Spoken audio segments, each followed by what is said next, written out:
I just want to get a nice little demonstration of how strong one solar grenade is now, okay?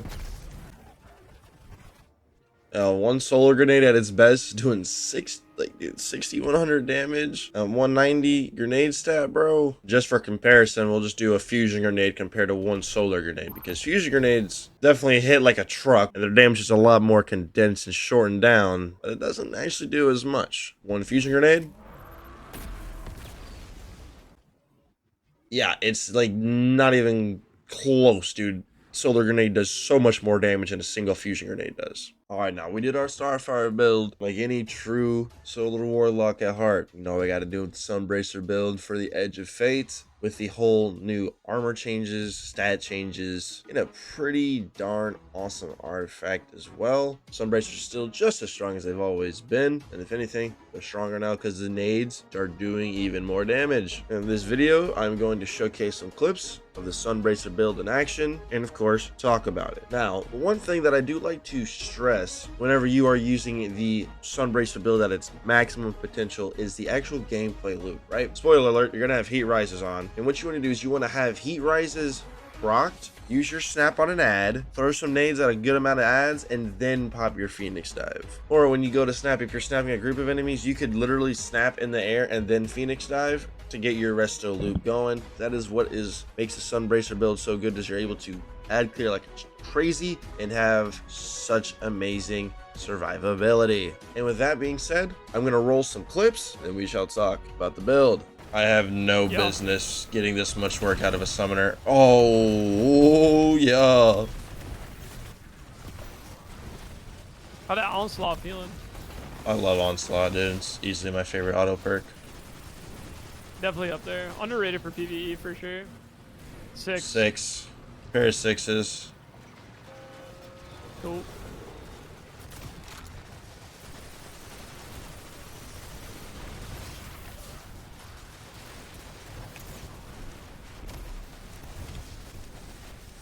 Let me know when.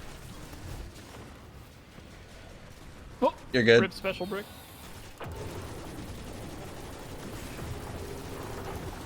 Oh, me when I forget to kill bottoms? No, man. No, man. Dude, how much damage are these nades doing?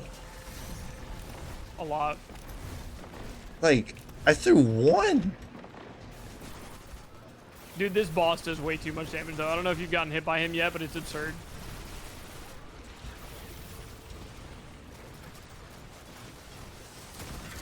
This game sucks. Glorious, glorious.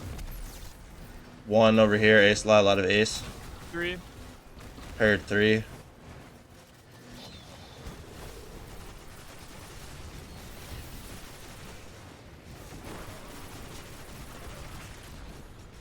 Let me know when. And Cool.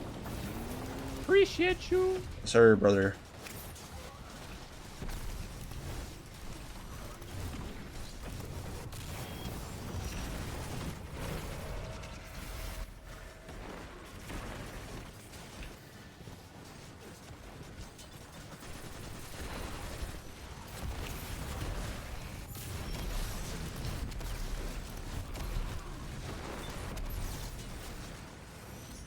No way.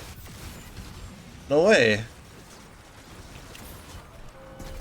I got lights. Just get dark middle.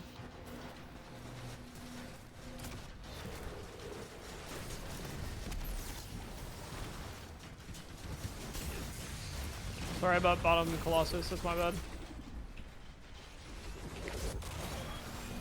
What?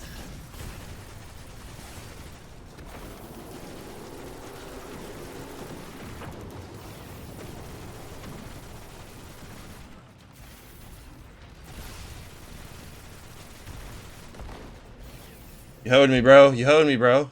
Finally, we are back with a good old-fashioned Sunbracer build, Edge of Fate edition. So, we'll start off in the heart and the core. What makes Sunbracers go around? Well, fellas, two things. Heat rises and Ember of Searing. Why are these two so important? Very simple. These two, in tandem with one another, are going to be the motor of your build and how you constantly get your charged melee back.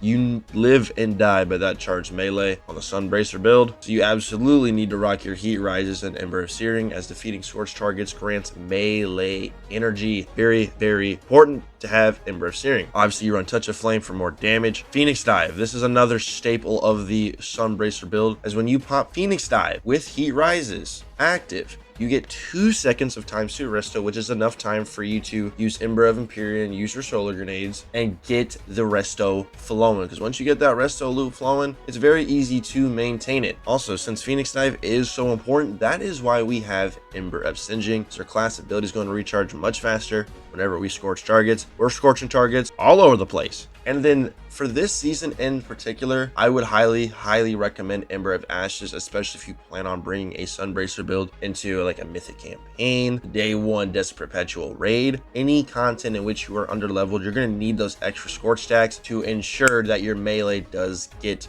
kills, so you can proc your bracers. And yes, fun fact, the ignition that your incinerator snap can cause, if that ignition from your incinerator snap does kill an enemy, that will proc your bracers. You'll get 4 seconds worth of solar grenade spam, baby. Yes indeed. Then obviously I would recommend Ember of Empyrean to hold that loop. You need that resto loop. I would rock these 4 fragments and not change any of them. Okay, your super, well, or Song of Flame, depending on what you're doing or what you need. Although keep in mind, well did technically get an indirect nerf because it used to scale off of resilience, but since resilience is gone, yeah man, it's kind of paper thin. So a little bit of food for thought. If you do run well, make sure to, try and put it in a spot where bosses cannot shoot the actual well sort itself. But there's the subclass for you. Now, something that can act as a bit of a lifesaver, a bit of preserver for your resto loop in case, like, let's say you're out of abilities, because it happens. I've used the Sunbracer build for years now, and there's still some situations where I don't have any abilities. And those situations, I generally just jump in the air, hover, get some kills in the air to get, Heat Rises to get the melee energy, because once you get the melee back, you can keep it going. But what you don't have in that downtime, that period of no abilities, you don't have your resto loop. So what do we call upon to help save our Baconator, bro? On God, dude, Red Death Reformed. I honestly forgot this gun existed, which is,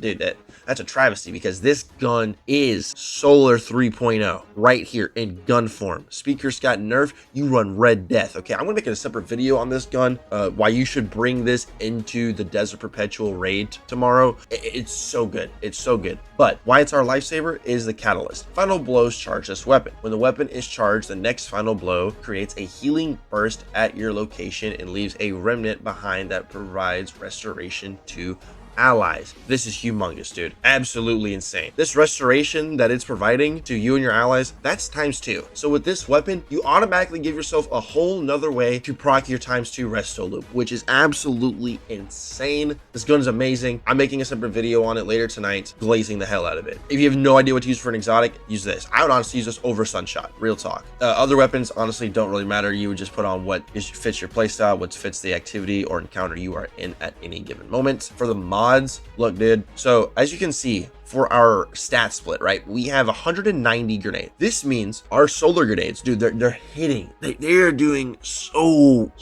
much damage. It's like we're doing 6,000 damage in one solar grenade. And with Sunbracers, you're spamming these solar grenades all over the place, infinitely. And with Heat Rises and Ember of Ashes, I mean, toggle in some Touch of Flame, you're not losing. You're not losing your uptime. It's insane. So I would highly recommend speccing into the grenade stat so that these things can do a lot of damage, especially if you're underleveled. And then for the weapons, man, I just really do appreciate the reload handling and free damage against minors and majors. It's just real fluid with whatever weapon I am using at that moment. I really like the weapon stat, grenade stat, use and abuse, baby. So I would obviously recommend a firepower, ashes to assets, and a momentum transfer actually does help a little bit more this day and age. I feel like they may have slightly stealth nerfed the Heat Rises and Ember of Searing melee energy gains. It's still very fast and efficient, but it does feel like it's slightly worse than it used to be, so a momentum transfer could definitely help fill in those gaps. Honestly, dude, I kind of get tired talking about mods because, like, they don't really change that much. I keep them mainly the same on just about any build I use, unless there's like a super niche scenario where they're different for a reason. Boots, you have on whatever scav you need, and a recoup. Chest piece, put on your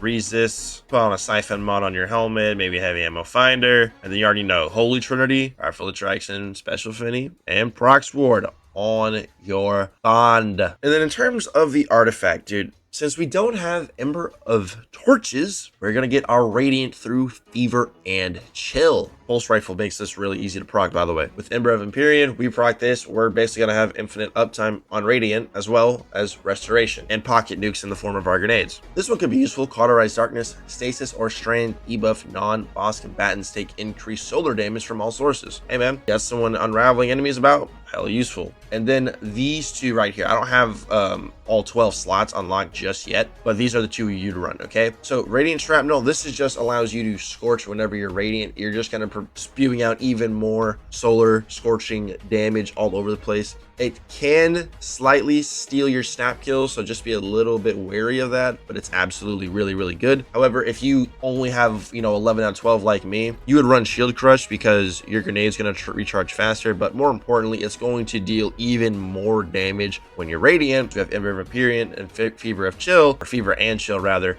We're going to be Radiant damn near all the time, so our grenades are going to be doing even more damage. Sunbracers are kind of absolutely disgusting, for the sake.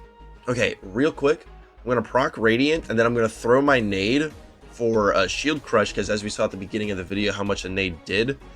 Now I want to see how much it does with Shield Crush. I'm going to throw it like right at him, and I'm just going to keep extending my Radiant here.